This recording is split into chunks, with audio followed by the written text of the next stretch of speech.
तर मित्रांनो, आत्ता आम्ही जे आलो आहे ते सारनाथ विजिट करण्यासाठी. कारण बनारसमध्ये ही पण एक स्पेशालिटी आहे. सारनाथ जे जिथून बौद्ध धर्माची जी आहे स्थापना झाली, गौतम बुद्धांसाठी हे स्थान खूप स्पेशल आहे आणि इथे खूप साऱ्या गोष्टी बघण्यासारख्या आहेत. तर आम्ही आता तेच एक्सप्लोर करण्यासाठी आलो आहे. बनारसवरनं जवळपास एक अर्धा ते पाऊण तास लागतो इथे यायला. तर आम्ही जी आहे ई रिक्षा केली होती एक 500 रुपयामध्ये वन टाईम एक सोडण्यापुरतं. तर त्याच्यानंतर आता आम्ही जस्ट पोचलोय. तर चला आता आतमध्ये एंटर करूया आणि सारनाथचं जे स्तूप आहे ते करूया एक्सप्लोर. सारनाथमध्ये आम्ही सर्वप्रथम आलो बुद्धा फाउंटन गार्डनमध्ये. इथे एंट्री करताच समोर कमळांनी भरलेले एक आकर्षक तळे दिसले.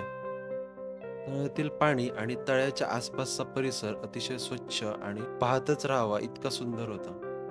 या तळ्यात पोहणारे छोटे छोटे मासे आणि तळ्यातील कमळं पाहत मी पुढे निघालो. हे तळे संपताच तळ्याच्या दुसऱ्या साईडला उंच अशा उभ्या असलेल्या श्री भगवान बुद्धांच्या पुतळ्याने आमचे लक्ष वेधून घेतले.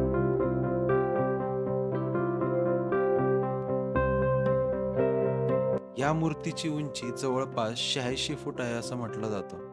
भगवान बुद्धांच्या कार्याप्रमाणेच आभाळाला भिडेल अशी या मूर्तीची रचना केली गेली. भगवान बुद्धांच्या अनेक देशातील वेगवेगळ्या अनुयायांनी मिळून एकत्र खर्चाने या मूर्तीची स्थापना केली असं म्हटलं जातं. मूर्तीच्या आसपास भगवान बुद्धांच्या जीवनावर आधारलेल्या इतर गोष्टीही बघण्यासारख्या होत्या.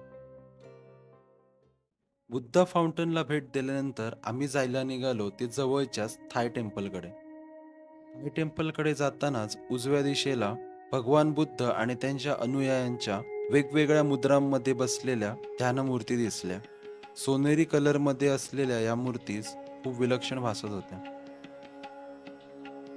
या मूर्ती पाहिल्या आणि त्यानंतर जवळच असलेल्या थाय टेम्पलच्या दिशेने आम्ही निघालो. बाहेरून बघताना दोन पाक्या असलेल्या या थाय टेम्पलची रचना एकदम युनिक भासली. थाय टेम्पलमध्ये प्रवेश करताच समोरच सिंहासनारूढ असलेली सोनेरी कलरमध्ये एक मोठी मूर्ती दिसली. या मूर्तीच्या आजूबाजूला देखील छोट्या छोट्या सोनेरी कलरच्या मूर्त्या होत्या आणि सोबतच भगवान बुद्धांची देखील एक मूर्ती दिसत होती.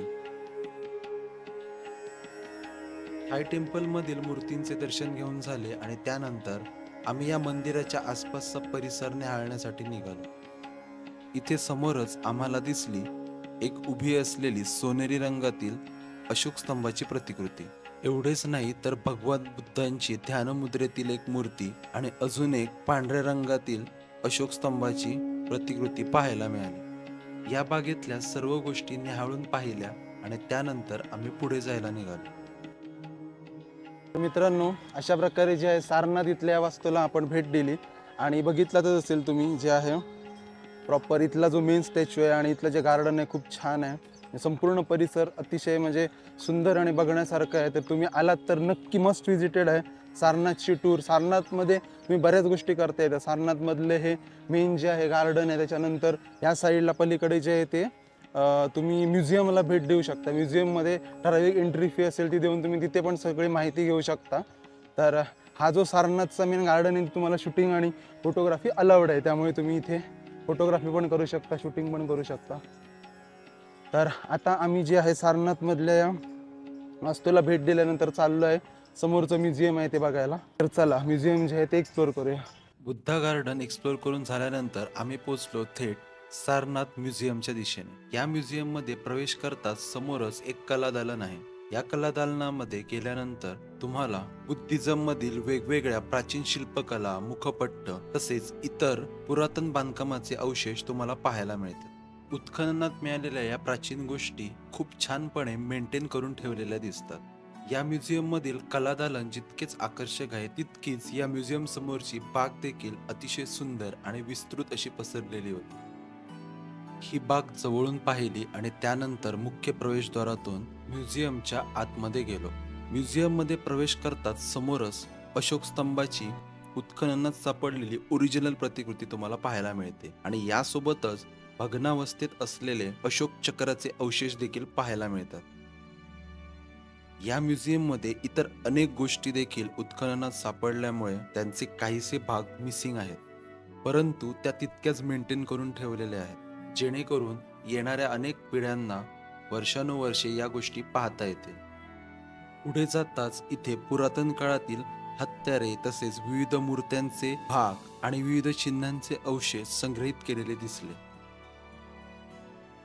पुढे जाताच पुरातन काळातील छोट्या छोट्या आकाराची लहान मोठी भांडी देखील पाहायला मिळाली.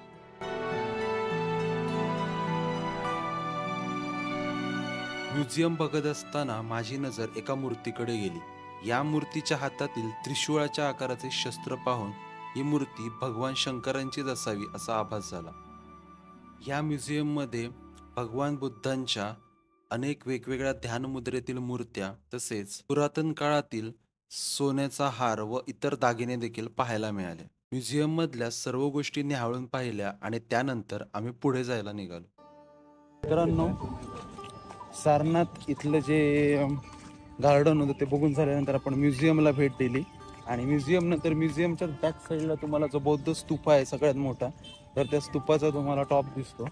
तर ते जे स्तूपाचं म्हणजे तुम्ही ॲक्च्युली जेव्हा तिकीट काढणार तिथे तेव्हा ते 25 रुपये पर हेड आहे, ज्यामध्ये तुम्हाला म्युझियम प्लस मॉन्युमेंट्स हे दोघांचं पण कंबाईनमध्ये तुम्ही काढू शकता. ते जो ऑप्शन असतो तिकीट काढताना, तर आम्ही म्युझियम प्लस मॉन्युमेंट्स काढल्यामुळे तेच सेम तिकीट तुम्ही इथे एंट्रीकडे दाखवून आत येऊ शकता.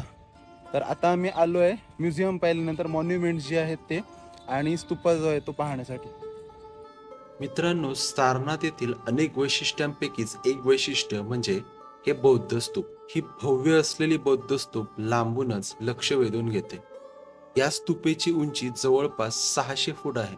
जवळून पाहताच ही स्तूप अगदी भव्य दिव्य दिसते आणि या स्तूपेच्या बाह्य भिंतीवर छोटे छोटे कोरीवकाम केलेले आढळतात. स्तूप बघून झाली आणि आम्ही जवळच स्तूपेच्या परिसरात असलेले मॉन्युमेंट्स पाहण्यासाठी निघालो. येथे तुम्हाला बौद्ध काळातील छोट्या छोट्या वसाहतींचे अवशेष पाहायला मिळतात. यामध्ये लहान मोठ्या स्तूपा, मंदिरे, रेलिंग्स तसेच छोट्या छोट्या वसाहतींचा समावेश आहे. या सर्व मॉन्युमेंट्स पाहताना बौद्ध काळातील प्राचीन परंपरा, तेव्हाच्या वसाहती, प्रार्थना मंदिरे, सभागृह तसेच वेगवेगळ्या रूढी यांचा आभास अगदी जवळून होतो. फुलांच्या बहरामध्ये मढलेली ही बाग आणि इथल्या मॉन्युमेंट्स अगदी जवळून निहाळल्या आणि त्यानंतर आम्ही पुढे जायला निघालो. मित्रांनो, बनारस ट्रिपच्या शेवटच्या दिवशी आम्ही आत्ता शेवटच्या स्पॉटला आलोय. ते म्हणजे स्वर्वेदचे मेडिटेशन सेंटर आहे. नवीन झालं आत्ता. प्रधानमंत्री नरेंद्र मोदींच्या हस्ते याचं उद्घाटन झालेलं. तर तिथे पोचलोय. तर खूप ब्युटिफुल प्लेस आहे. तुम्हाला जवळून तर मी दाखवेलच, पण लांबून एक दिसतोय त्याचं आहे, तो मी तुम्हाला दाखवतो बघा. आणि सगळ्यात मेन म्हणजे इथे संध्याकाळचा व्ह्यू जो आहे तो खूप बघण्यासारखा असतो, कारण मंदिराचं जे डेकोरेशन बाहेरचं आणि लाइटिंग जे आहे स्पेसिफिकली ते खूप खतरनाक आहे बघण्यासारखं. तुम्हाला लांबून मी आधी पहिलं दाखवतो, मग जाऊन जवळून आपण जे आहे दर्शन घेऊ.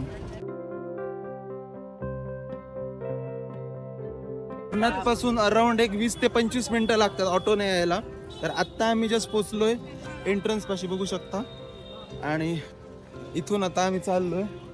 संध्याकाळ झाली, जे लाइटिंग झालंय मंदिराचं खूप भारी आहे बघण्यासारखं. चला बघूया स्थळ करू. वाराणसीमध्ये बांधलेले हे 7 मजली हिंदू मंदिर जगातील सर्वात मोठे मेडिटेशन सेंटरच नव्हे तर हिंदू संस्कृतीची शान मानली जाते. या मंदिराच्या बांधकामात जवळपास 1000 कोटी रुपये खर्च झाला आणि या मंदिराचा विस्तार जवळपास 3000 स्क्वेअर फूट मध्ये केलेला आहे. मंदिरावरती 125 पाकळ्या असलेल्या कमळाचा घुमट पाहायला मिळतो. हे मंदिर एवढे मोठे आहे की येथे एकाच वेळी 20,000 लोक बसून मेडिटेशन करू शकतात. आम्ही जसजसे मंदिराच्या जवळ चाललेलो, मंदिराची रोषणाई आणि सजावट अजून अधिकाधिक लक्ष आकर्षित करून घेत होती. मंदिरात प्रवेश केला आणि इथे एका वेगळ्याच पीसफुल वातावरणाची अनुभूती झाली.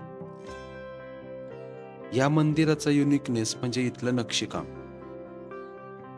इथल्या फक्त खांबांवरच नव्हे तर सिलिंग, फ्लोअर आणि बिल्डिंग मधल्या प्रत्येक स्ट्रक्चरवर एक सुरेख कोरीव काम आणि युनिक अशी विद्युत रोषणाई केलेली दिसून आली.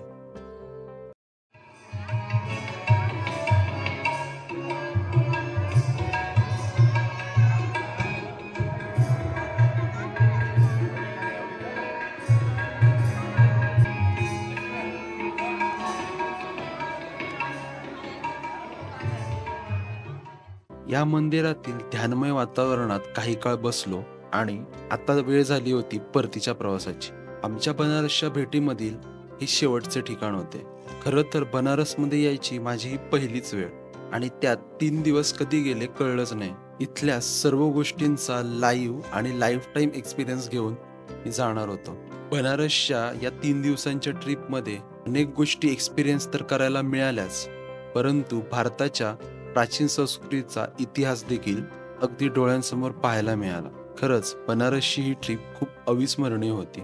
मित्रांनो, बनारसच्या ट्रिपचे या आधीचे व्हिडिओ जर तुम्ही पाहिले नसतील तर ते नक्की पहा आणि बनारस भेटीच्या आमच्या एक्सपिरियन्समध्ये सामील व्हा. आजचा व्हिडिओ जर आवडला असेल तर व्हिडिओला लाईक करा आणि असेच नवनवीन व्लॉग्स पाहण्यासाठी चॅनेलला सबस्क्राईब करा. लवकरच भेटू पुढील व्हिडिओमध्ये. तोपर्यंत हसत खेळत राहा, मजेत राहा. बाकी सर्व तेव्हा काळजी.